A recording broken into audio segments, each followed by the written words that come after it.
Hello traders, how are you? कैसे हैं आप लोग? आइए दोस्तों, आज का एनालिसिस चालू करते हैं। तो जैसा कि कल हम लोग डिस्कस कर रहे थे कि भाई ये जो स्पिनिंग आपका बॉटम कैंडल बना हुआ है और स्पिनिंग बॉटम के चलते हुए आपका एक बार यहाँ पे 98.20 तक आ सकता है। लेकिन ये नहीं पता था कि इतनी जल्दी आएगा और इतने जल्दी ये ओवर एक्सटेंड कर देगा इस रैली को। और इसका कारण क्या था कि एक तो यूरोप के अंदर जो था आपका फेडरल बजट, जो उसका बजट डेफिसिट है, वो ज़्यादा इंक्रीज होकर आया।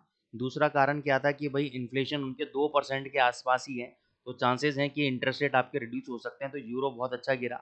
फिर आपके जीबीपी के अंदर अगर मैं बात करूं, यूके के अंदर गिल्ड्स एकदम से राइज कर गए, वहाँ पे अनसर्टेनिटी आ गई। ठीक है ना, मार्केट के अंदर बहुत ज़्यादा चीज़ें नेगेटिव फंडामेंटल डेवलपमेंट हो गए, जिसके कारण वो यूरो और जीबीपी जब झटके से गिरे तो ये डॉलर एकदम से पुश हुआ। डॉलर के अंदर कोई स्पेसिफिक न्यूज़ नहीं थी। डॉलर के अंदर तो वही था कि भाई इस बार ऐसा हुआ कि पहली बार तो नहीं, लेकिन ये ओकेजनली नहीं होता, मतलब बहुत कम बार ऐसा होता है कि यूरो यूएसडी जीबीपी यूएसडी के कारण डॉलर इंडेक्स मूवमेंट कर रहा है। हमेशा तो हम ये सुनते हैं कि डॉलर इंडेक्स ऊपर जाएगा तो यूरो नीचे आएगा, जीबीपी। इस बार यूरो नीचे पहले गिरा, जीबीपी पहले गिरा, उसके बाद डॉलर इंडेक्स ने शूट अप किया। तो उसका कारण यही था कि भाई यूरो और जीबीपी के अंदर पॉलिटिकल अनसर्टेनिटी, इन्फ्लेशन का डेटा, यील्ड्स की प्रॉब्लम, वो सारी चीज़ों के बजट डेफिसिट की प्रॉब्लम, उसके कारण वो लोग गिरे और ये आपका भगा। ठीक है, अभी भी जैसे मैंने आपसे कहा बॉर्डर रेंज के अंदर, ये एक बड़े रेंज के अंदर चल रहा है। जब तक ये बॉर्डर रेंज इसका क्लियर नहीं होगा तब तक ये buy on dip sell on rise की स्ट्रेटेजी रहेगी। आप रेजिस्टेंस पे बेचो, सपोर्ट पे खरीदो, यही इसके अंदर कलाकारी चलेगी। यहाँ पे अगर आप ट्रेंड फॉलोइंग स्ट्रेटेजी लगाओगे तो मात खाओगे। ठीक है ना। तो यूरो यूएसडी पे आते हैं। यूरो यूएसडी पे हमने आपको बोला था कि भाई नीचे 1660 1650 तक आ सकता है। ये नीचे आया 1613। कहाँ तक आया? 1613। और इसके बाद कितना हाई गया? 1682। तो जिन लोगों ने 1660 पे या 1650 पे, 1660 मान लेते हैं, खरीदा, उनको 22 पिप मिले।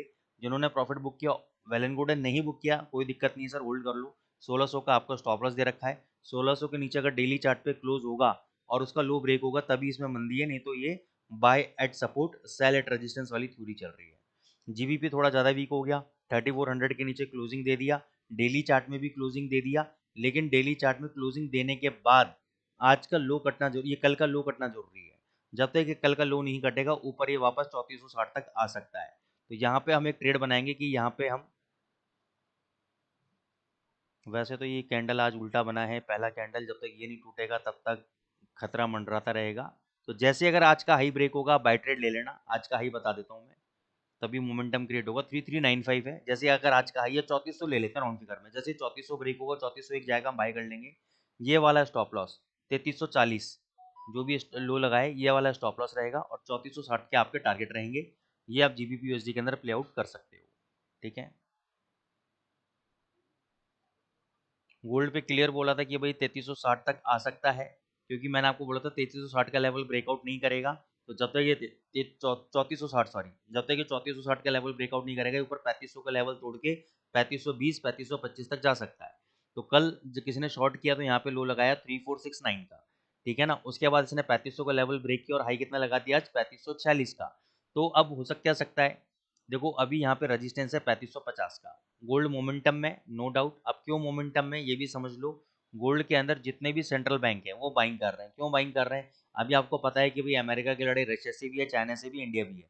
अब इंडिया जो है और पुतिन जो है, दोनों चाइना गए थे, दोनों आपस में तीनों जने मिले और उन्होंने कहा है कि यार हम अपने ब्रिक कंट्री का जो करेंसी वाले का सिस्टम है, उन्होंने डेवलपमेंट जरूर डिस्कस किया होगा, लेकिन उन्होंने कहा कि हमें अपनी करेंसी के लिए गोल्ड का बैकअप चाहिए। तो उन्होंने डिसाइड किया कि चलो हम मिलके वापस से गोल्ड बाई करना चालू करते हैं, जैसे कि पिछले साल 2024 में था ना शायद, हाँ 2024, 2020 का लेवल ब्रेकआउट हुआ था तब। तो तभी भी सेंट्रल बैंक इंडिया ने, चाइना ने बाइंग करना चालू किया था, रशिया ने बाइंग करना चालू किया था। वापस इन्होंने बाइंग करना चालू कर दिया है। तो ये कहाँ तक जाएगा? मैंने आपको लॉन्ग टर्म टारगेट दे रखे हैं 4300। ठीक है, अभी के लिए 3600 दिसंबर तक के टारगेट दे रखे थे, 3540 आ गया है अभी भी। ठीक है, 2026 दिसंबर तक का मेरे को नहीं पता, मैं तो 3600 ही काउंट कर रहा हूँ। 2026 के अंदर आपको 3900 के लेवल आपको देखने को मिलेंगे गोल्ड के अंदर। उससे पहले वर्स्ट सिनेरियो के अंदर बता रहा हूँ, वर्स्ट सिनेरियो के अंदर ये 3150 आ सकता है। वर्स्ट सिनेरियो के अंदर 200-300 पॉइंट का, 250 पॉइंट का करेक्शन दे सकता है, 3150, उसके नीचे नहीं जाएगा। ठीक है, ये गोल्ड का एनालिसिस है आज के लिए। 3550 ये इंपॉर्टेंट रजिस्टेंस है। 3550 के ऊपर अगर 2 घंटे का कैंडल बंद होता है, या 2 घंटे का भी मत मानो, 5-5 मिनट के 2 कैंडल ले लो आप, ये एक स्कैल्पिंग स्ट्रेटजी है। अगर रेजिस्टेंस के ऊपर 3550 के ऊपर 5-5 मिनट 2 कैंडल बंद होते हैं, इसके हाई के ऊपर बाय, और अगर वापस 3550 के नीचे 2 5-5 मिनट के कैंडल बंद होते हैं, उसके लो के नीचे शॉर्ट। बस यही तरीके से आपको ट्रेड एडजस्टमेंट करना है। 50 के ऊपर बाय करोगे, अगला टारगेट 3575 है, और 75 टूट गया तो सीधे 3600 है। जब तक 3550 नहीं टूटता और आज का लो ब्रेक हो गया, तो नीचे एक बार ये 3500 तक वापस रीटेस्ट करने आ सकता है। ठीक है, अब मैं ये नहीं कह रहा 3510 आया, 15 आया, पता नहीं, क्योंकि मोमेंटम ऊपर की तरफ है, मोमेंटम ऊपर की तरफ है, तो अपने आप उस हिसाब से ट्रेड बनाते रहना। कल आपका, कल क्या है, वेडनेसडे, आज तो वेडनेसडे, थर्सडे, फ्राइडे, फ्राइडे आपको नॉन फार्म पेरोल डेटा है, कल आपका पीएमआई डेटा है थर्सडे को। ठीक है ना, तो अभी जो मेरे को लगता है मेन मूवमेंट आपको फ्राइडे वाले दिन नजर आएगी, या तो ये ऊपर भग जाएगा, ठीक है, अभी 1-2 दिन के अंदर, और जब फ्राइडे को नॉन फार्म पेरोल डेटा आएगा और डॉलर भगेगा, तब ये 100 पॉइंट गिर जाएगा, ऐसी भी पॉसिबिलिटी है। खैर वो तब की तब मैं बताऊंगा आपको। तो अभी यही एनालिसिस है, बीटीसी पे आ जाते हैं, कल बीटीसी बताना भूल गया था मैं। थैंक यू ख्याति ma'am, thank you Amul sir, Mayur sir और सिंधे सर, जितने भी हैं आप लोग, सुदर्शन सर, आप लोग रेगुलर कमेंट कर रहे हैं, थैंक यू सो मच। जो लोग लाइक कर रहे हैं उन सभी लोगों को धन्यवाद।